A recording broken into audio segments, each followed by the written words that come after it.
मंगल पांडे भारत के प्रथम स्वतंत्रता संग्राम के प्रथम शहीद और उस ज्वाला के प्रारंभिक वाहक थे जिसने पूरे देश को अंग्रेजी शासन के विरुद्ध एक विशाल जन विद्रोह में बदल दिया। उनका जन्म 19 जुलाई 1827 को उत्तर प्रदेश के बलिया जिले के नगवा गांव में एक ब्राह्मण परिवार में हुआ था, जहां धार्मिक और वीरता से भरा वातावरण मिला। बचपन से ही उनमें अनुशासन, शौर्य और राष्ट्रभक्ति की अलख थी, जिस कारण वे युवावस्था में ही ब्रिटिश ईस्ट इंडिया कंपनी की बंगाल आर्मी में भर्ती हो गए। उस समय भारत पूरी तरह अंग्रेजी शासन के अधीन था और भारतीय सिपाहियों के साथ भेदभाव, अत्याचार और अपमान आम बात थी, लेकिन फिर भी लाखों जवान रोजी रोटी के लिए सेना में शामिल होते थे। मंगल पांडे खुबानी की तरह तेज, साहसी और अपने धर्म व देश से प्रेम करने वाले युवा थे, पर जब वे धीरे धीरे अंग्रेजों की नीतियों और उनके छिपे उद्देश्यों को समझने लगे तो उनके भीतर आज़ादी की ज्वाला जलने लगी। 1857 के साल की शुरुआत में अंग्रेजों ने नई एनफील्ड राइफलें भारतीय सिपाहियों को दीं, जिनके कारतूसों को दांत से काटना पड़ता था, और ये अफवाह तेजी से फैल गई कि इन कारतूसों पर गाय और सूअर की चर्बी लगी है। हिंदू और मुस्लिम दोनों सैनिकों के धार्मिक विश्वासों के लिए ये अत्यंत अपमानजनक था। अंग्रेजों ने इस पर कोई स्पष्ट जवाब नहीं दिया और सिपाहियों के बीच असंतोष, गुस्सा और विद्रोह की चेतना फैल गई। धीरे धीरे सैनिकों में ये भावना प्रबल होने लगी कि अंग्रेज उनकी आस्था को तोड़कर उन्हें मानसिक रूप से गुलाम बनाना चाहते हैं। इसी बीच मंगल पांडे स्वतंत्रता और प्रतिरोध की उन चर्चाओं के केंद्र में आ गए जिनमें कई सिपाही गुप्त रूप से अंग्रेजी राज के विरुद्ध उठ खड़े होने की योजना बना रहे थे।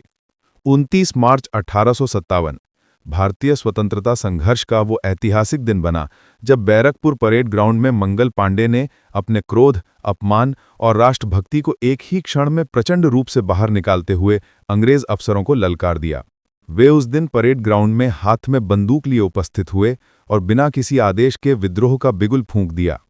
अंग्रेज अफसर हतप्रभ रह गए कि एक भारतीय सिपाही इतनी निडरता से खुलेआम विरोध कर सकता है। जब सार्जेंट ह्यूज उन्हें पकड़ने आगे बढ़े तो मंगल पांडे ने उन पर गोली चला दी। पूरे ग्राउंड पर हड़कंप मच गया। कई भारतीय सिपाही उनके साहस से प्रेरित होकर आगे आने की कोशिश करने लगे, पर अंग्रेज अधिकारियों ने उन्हें रोक दिया। जब मंगल पांडे को नियंत्रित करने का प्रयास किया गया तो उन्होंने अपने जान देने के प्रयास में खुद को भी गोली मारने की कोशिश की, लेकिन वे गंभीर रूप से घायल होकर गिर पड़े। अंग्रेजों ने उन्हें गिरफ्तार कर लिया और सैन्य अदालत में उन पर विद्रोह, दंगे और देशद्रोह का आरोप लगाया गया। वास्तविकता ये थी कि उन्होंने देश के लिए, सम्मान के लिए और अपने धर्म की रक्षा के लिए खड़ा होना चुना था, पर अंग्रेजों ने इसे राजद्रोह करार दिया। कुछ सप्ताह चले मुकदमे के बाद 8 अप्रैल 1857 को उन्हें फांसी देने का आदेश सुनाया गया। अंग्रेजों ने भय के कारण उनकी फांसी तय तारीख से 2 दिन पहले ही दे दी ताकि सैनिकों में आगे कोई बगावत न हो। मंगल पांडे की फांसी ने वही प्रभाव दिखाया जिसकी अंग्रेजों को चिंता थी। उनके बलिदान ने पूरे देश में विद्रोह की ज्वाला भड़का दी। मेरठ, दिल्ली, कानपुर, झांसी, लखनऊ से लेकर पूरे उत्तर भारत में सैनिकों और आम जनता ने अंग्रेजों के विरुद्ध हथियार उठा लिए। रानी लक्ष्मीबाई, तात्या टोपे, नाना साहेब, बेगम हजरत महल जैसे कई बड़े नेताओं ने 1857 के महासंग्राम का नेतृत्व किया, लेकिन इसकी पहली चिंगारी मंगल पांडे ने ही जलाई थी। इसलिए उन्हें भारत के प्रथम स्वतंत्रता संग्राम के प्रथम क्रांतिकारी और पहले शहीद के रूप में सम्मान प्राप्त हुआ। उनकी फांसी के बाद भी उनका नाम सिपाहियों के मनोबल को प्रेरित करता रहा। उनका साहस, उनका विद्रोह और उनका त्याग लोगों में ये विश्वास भरता रहा कि अंग्रेज अजेय नहीं, अन्यायी हैं और अन्याय के खिलाफ उठने वाला हर इंसान इतिहास बदल सकता है। आज मंगल पांडे भारतीय स्वतंत्रता आंदोलन का प्रतीक हैं। बैरकपुर में उनका स्मारक आज भी गवाही देता है कि एक सामान्य सैनिक भी देश के लिए अमर हो सकता है। फिल्मों, कविताओं, गीतों और इतिहास की किताबों में उनका उल्लेख आज भी उसी गर्व से किया जाता है। वे केवल एक सैनिक नहीं थे, वे उस क्रांतिकारी विचार के प्रारंभकर्ता थे जिसने भारत को स्वतंत्रता के रास्ते पर अग्रसर किया।